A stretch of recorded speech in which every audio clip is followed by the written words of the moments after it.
Olá, meu nome é Milton Menezes e nós estamos dando início a um projeto chamado de Evangelho de Jesus para além do cristianismo. Eu sou médico, sou teólogo, médico há quase 40 anos e ao longo dos anos uma coisa vem nos inquietando bastante, que é exatamente as mensagens de amor, de paz, de relacionamento com o outro, das diversas denominações religiosas. Vem me incomodando a busca que muitos têm feito de identificar aquilo que diferencia uma denominação de outra, uma religião de outra, uma forma de vida e outra, uma escritura e outra. E nós estamos exatamente começando esse projeto com o objetivo de, à luz do Evangelho de Jesus, que não veio apenas para os cristãos, ele veio para toda a humanidade. Suas palavras não são direcionadas apenas para um grupo de pessoas previamente escolhidas ou excluindo outras, muito pelo contrário. Suas palavras foram proferidas para todos, em todos os tempos, em todos os locais. Então esse é o objetivo desse projeto que damos início agora.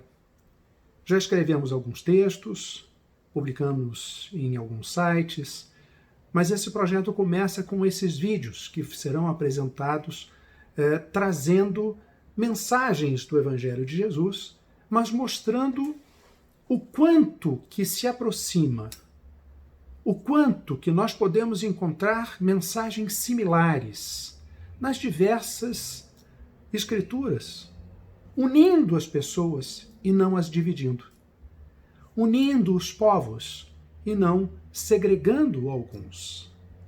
Esse é o grande objetivo desse nosso projeto que começamos agora. Lembramos ainda que o Evangelho de Jesus ele foi escrito por evangelistas, primeiro 80, 90, 100 anos depois do nascimento de Cristo. Anos depois dos fatos terem ocorrido. Não necessariamente apenas pelos evangelistas que tomaram o nome de cada um dos 4 evangelhos.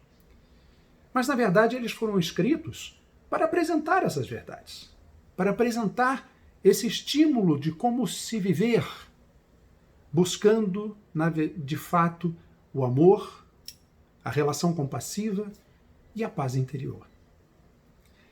Esses escritos foram direcionados para alguns grupos de pessoas, numa época muito específica, num contexto cultural muito próprio. Mas são palavras que trazem revelações perenes, que trazem revelações para todos os tempos, assim como as demais escrituras. Siddhartha Gautama, 500 anos antes de Cristo, a sua fala não foi para aqueles apenas que o ouviam, mas foram para todos os povos, em todos os tempos. Mas obviamente que não podemos esquecer que a sua fala original estava num contexto cultural, num contexto dos povos que à época o ouviam. O Evangelho de Jesus, por ser perene, da mesma forma nós temos de atentar para essas características culturais, essas características sociais, os povos específicos, os grupos específicos para os quais foram direcionadas as palavras de Mateus, Marcos, João, Lucas e os seus seguidores, os seus colaboradores. Na verdade, muitas mãos escreveram esse evangelho, trazendo o ensinamento de Jesus. Esse contexto é importante estar sendo observado, essa lógica, essa característica social é importante estar sendo observada em cada avaliação, em cada análise, em cada reflexão que nós iremos desenvolver daqui para frente. Este primeiro vídeo, esta primeira reflexão, convido a vocês a juntos pensarmos um pouco sobre a passagem que Mateus nos traz sobre o trigo e o joio. passagem é apresentada no fim de semana passado pela cristandade ocidental. E aí a primeira observação, o primeiro pensamento para termos em mente, para refletirmos, para quem Mateus escreveu este evangelho?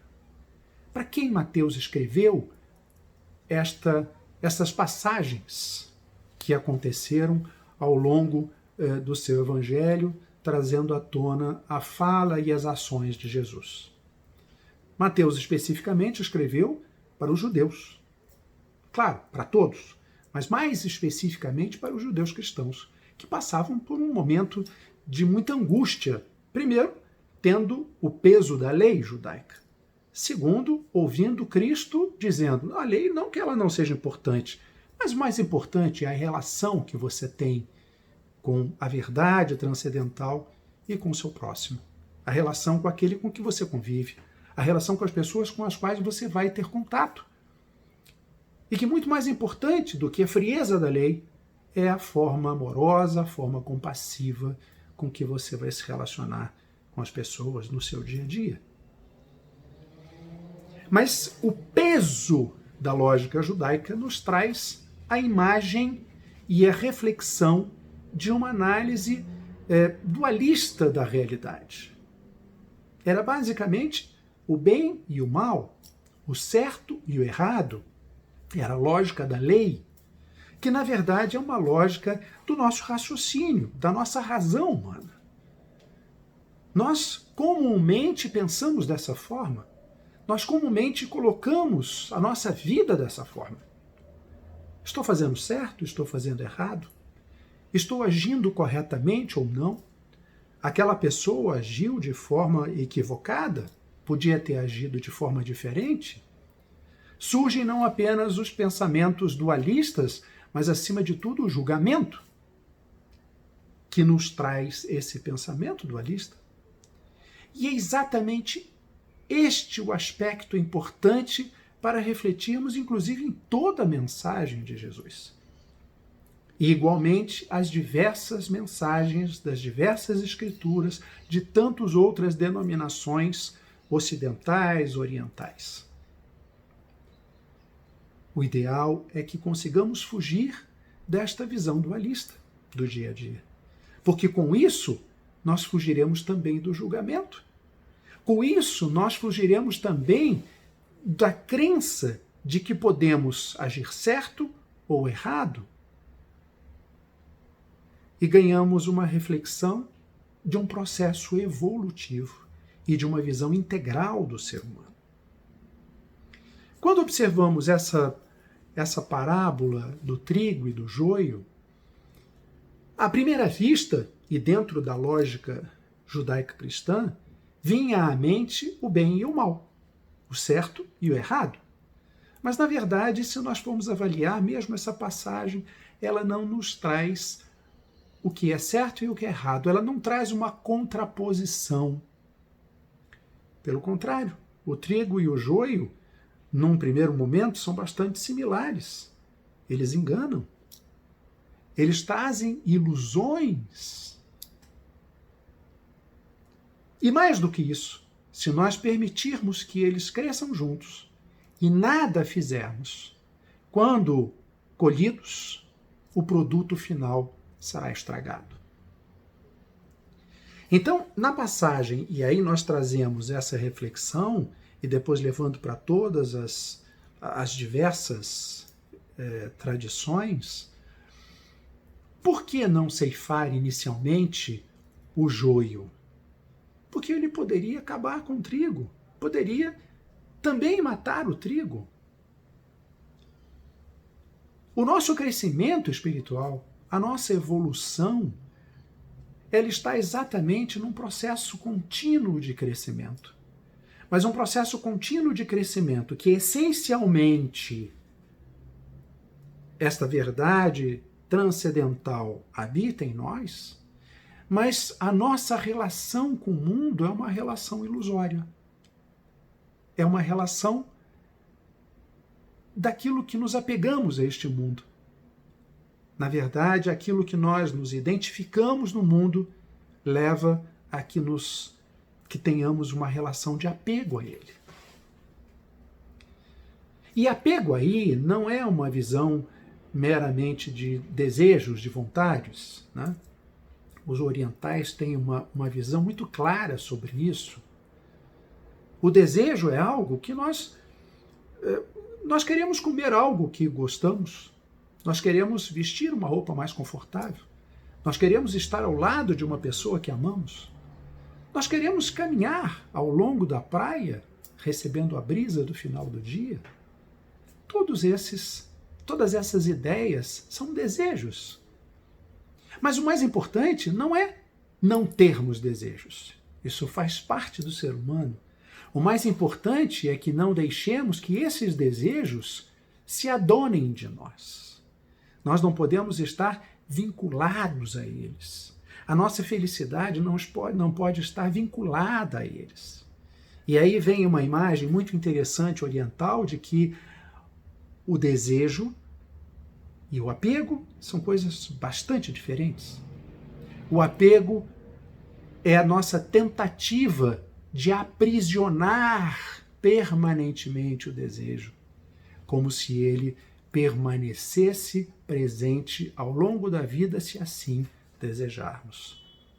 Como nós não podemos ficar sempre ao lado das pessoas que amamos, como não podemos andar sempre à beira da praia, como não podemos comer sempre aquele alimento que nos agrada, como não podemos ter de fato essas coisas, essas pessoas, essas relações, essas situações que desejamos, quando não as temos, sofremos. Quando a perdemos, sofremos. Quando desejamos tê-la em algum momento, sofremos. E esta é a tentativa do aprisionamento do desejo, que é o apego. E tudo isso se torna uma grande ilusão na nossa vida. Da mesma forma que é a ilusão da visão dualista do certo e do errado. Seria então o trigo o certo, o joio o errado? Não. O trigo é uma essência boa, uma essência correta, uma essência não certo e errada, mas uma essência que pode se dizer divina. Os Budas chamam a essência búdica, que na verdade ele acaba sendo ofuscado, que na verdade ele acaba sendo oprimido pela ilusão do joio, muito semelhante, mas que se mantivermos presente ao longo da vida, ela certamente vai estragar o produto final. Então eu gostaria de trazer para vocês essa reflexão do joio e do trigo, não numa lógica do certo e do errado. Mateus coloca isso mais adiante, segundo ele, como Jesus teria dito. Não, o trigo são os filhos do reino, os filhos de Deus. O joio são os filhos do mal. A terra é o mundo. Essa visão dualista era importante para ser colocada para os judeus cristãos, que tinham uma visão dualista de mundo.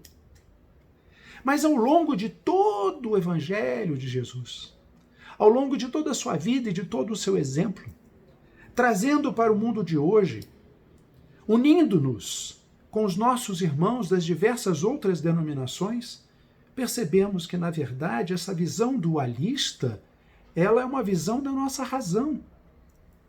Ela não é uma lógica de crescimento, não é uma lógica de desenvolvimento, não é uma lógica de evolução. E é assim que, de fato, é o ser humano. E é dessa forma que conseguiremos, certamente, de forma gradativa, apartarmos todas essas ideias, toda essa nossa relação de identidade com as coisas perenes deste mundo, abrindo mão deste apego de forma gradativa. Esse é um processo evolutivo. E quando observamos, quando quebramos essa visão dualista, quebra também o nosso olhar julgador em relação ao outro. Ah, fulano fez algo errado, ele tem de ser punido. como que ele pode ter feito aquilo daquela forma? Foi maldade. Ele tem de ser punido. Mas se nós abrirmos a nossa mente, se nós tentarmos evitar este pensamento dualista, do certo e do errado, nós vamos compreender que ele fez aquilo não porque ele queria de fato ser mal. Ele fez aquilo porque no seu processo evolutivo, no seu momento de desenvolvimento espiritual, no seu momento de desenvolvimento do ser, era aquilo que ele podia dar, era aquilo que ele conseguia dar, era aquilo que ele conseguia fazer.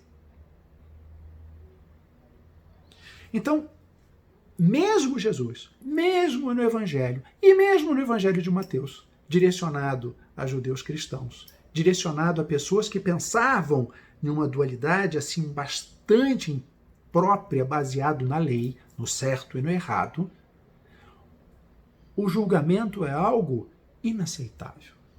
Por quê? Porque todos nós estamos neste processo de desenvolvimento. Todos nós estamos, a cada dia, tendo a possibilidade de crescermos um pouco mais. Aí vem, sim, o livre-arbítrio. O livre-arbítrio que o dono do plantio teve em dizer assim, não, nós não vamos ceifar tudo, nós não vamos cortar tudo. Nós não vamos cortar o joio, porque pode cortar o trigo. Vamos esperar eles crescerem. Vamos esperar, de fato, essas coisas terem clareza de serem distintas. Vamos esperar para que, na observação permanente, tenhamos a clareza que o joio é uma mera ilusão.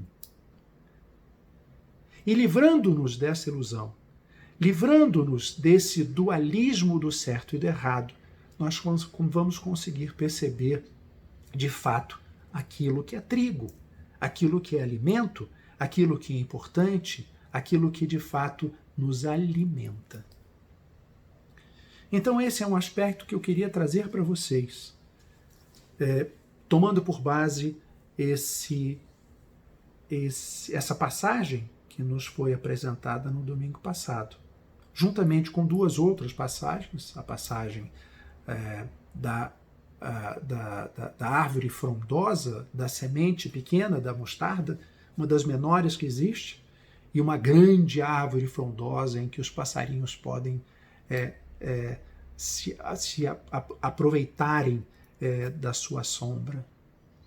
Ou seja, de algo pequeno, algo que nós somos inicialmente, nós podemos crescer de tal forma, evoluir de tal forma, a ponto que podemos não apenas ter uma grande árvore frondosa, a ponto de sermos de fato pessoas em processo evolutivo e cada vez mais. Mas mais do que isso, podemos possibilitar e podemos ajudar que outros à nossa volta também possam partilhar, também possam usufruir deste desenvolvimento. E aí casa com a terceira parábola, que é exatamente a do fermento, que ele em si não é nada. A massa sem ele não cresce, mas quando se misturam na dosagem correta, nós podemos ter um produto final excelente. Então, essas questões que nos trazem o Evangelho de Jesus e dessa forma que nós vamos estar refletindo daqui para frente, em vários desses vídeos, buscam exatamente essa reflexão, não de um aspecto literal, não de um aspecto legal, não de um aspecto moral, mas, na verdade, o que nós temos, como nós podemos obter, qual é a riqueza que nós podemos retirar, quais são os grandes ensinamentos, de fato, para o nosso cotidiano, mas na busca sempre de uma partilha com nossos irmãos, independente de sua tradição, independente de sua espiritualidade, independente da opção religiosa que ele fizer. Porque o amor, a relação compassiva, ao mesma forma, as ilusões que geram os apegos que temos ao longo da vida, elas são questionadas e são apresentadas em relação ao amor, em relação à relação fraterna, por todas as tradições. Somos todos nós chamados à atenção para a nossa relação cotidiana com o próximo, o mais amorosamente possível, ao mesmo tempo a nossa reflexão sobre os nossos desejos não se transformarem em apego. A nossa liberdade dessas ilusões, a liberdade do joio, para que nós tenhamos, de fato, ao final, um produto maravilhoso, frutífero, evolutivo e num desenvolvimento adequado, de acordo com a essência, de acordo com a lógica da nossa vida, de acordo com o que realmente nós, para que nós viemos a este mundo. Qual é a razão da nossa existência?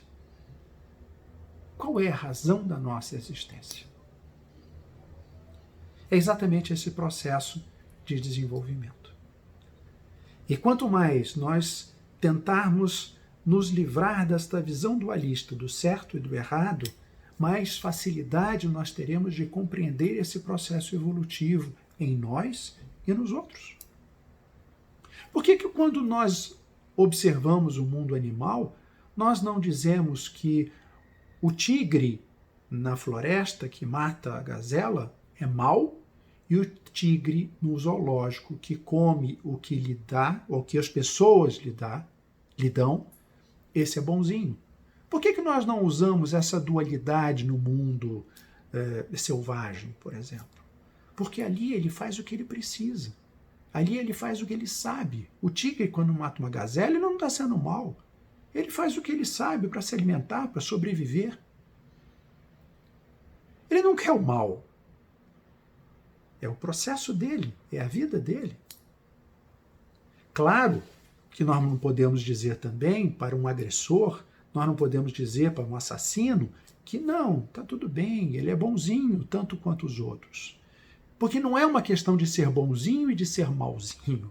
Não é uma questão de estar certo ou de estar errado. É uma questão evolutiva. É o desenvolvimento de cada um, é a evolução de cada um, é o crescimento de cada um. Não nos esqueçamos. Se você acredita na existência de Deus, e se você acredita que o Deus mora em você, mora o mesmo Deus em mim. E o mesmo Deus mora neste agressor. O que acontece é que no seu processo evolutivo ele ainda não percebeu isso, da mesma forma que você percebeu, da mesma forma que eu percebi. Não é que não devemos ajudar essas pessoas a crescerem, mas não fortalecendo ou reforçando a violência entre as pessoas. Não é pela violência que nós ensinamos o violento a deixar de ser violento. Buda já dizia isso, não é com o fogo que você apaga o fogo, é com a água. Não é com a violência que nós evitamos ou eliminamos a violência. Então nós precisamos ter clareza para conseguirmos este tipo de postura de que não é uma escolha entre o bem e o mal. É o momento, é o processo, é por aquilo que a pessoa está passando, é o seu processo de desenvolvimento. Esta é a questão. As sombras existem em todos nós. Os erros, vistos como erros, são cometidos. As práticas inadequadas, vamos dizer assim, em relação ao outro, são cometidos por todos nós. As visões distorcidas do mundo estão presentes em todos nós. E aí o que fazemos? Fazemos de conta que ela não existe? Fazemos de conta que o mal colocou essas visões na nossa cabeça e é fácil, vamos orar e tirar essas visões, está resolvido. Passamos a ser bons novamente? Não. Sem o dualismo, primeiro, perceberemos que é um processo evolutivo. Sem o dualismo, segundo, nós evitaremos o julgamento. Sem o dualismo, terceiro, nós conseguiremos ver essas sombras, esses equívocos, não como algo maléfico, mas como formas de aprendizado, instrumentos de aprendizado, aspectos que precisamos aprender para evoluir. Então é nisso que eu gostaria de estar calcando esta reflexão sobre o joio e o trigo. E é esse o processo que nós vamos estar desenvolvendo nesses vídeos, nos próximos, pegando as passagens do Evangelho de Jesus, aproximando-as de todos nós, independente da denominação, e buscando aquilo que nos une, os pontos que unem as diversas denominações, mostrando que o Evangelho de Jesus, de fato, ele veio não para um grupo de pessoas, mas ele veio para muito além do cristianismo, irmanando-se com todos, unindo-se com todos, partilhando com todos uma verdade suprema, para que nós possamos caminhar nesse processo evolutivo a ponto de nos libertarmos destas ilusões, a ponto de cada vez mais compreendermos a importância da não dualidade e cada vez mais investirmos no nosso processo de desenvolvimento espiritual, razão da nossa existência. Viemos completamente de mãos limpas. Partiremos da mesma forma. Um mestre indiano fez uma avaliação esses dias muito interessante. Ele falou: não me permitem levar um container com as minhas principais coisas quando eu partir deste mundo. E de fato, nós iremos sem nada. Então, aquilo que na verdade precisamos desenvolver aqui é exatamente esta evolução, para que nós possamos partir melhor do que chegamos. E é esse convite que eu faço a todos vocês para acompanhar e refletir sobre esses nossos pensamentos, essas reflexões em que buscam irmanarmos-nos, buscam aquilo que nos une em relação, partindo das reflexões do Evangelho de Jesus. Fiquem em paz e até o próximo vídeo. Obrigado.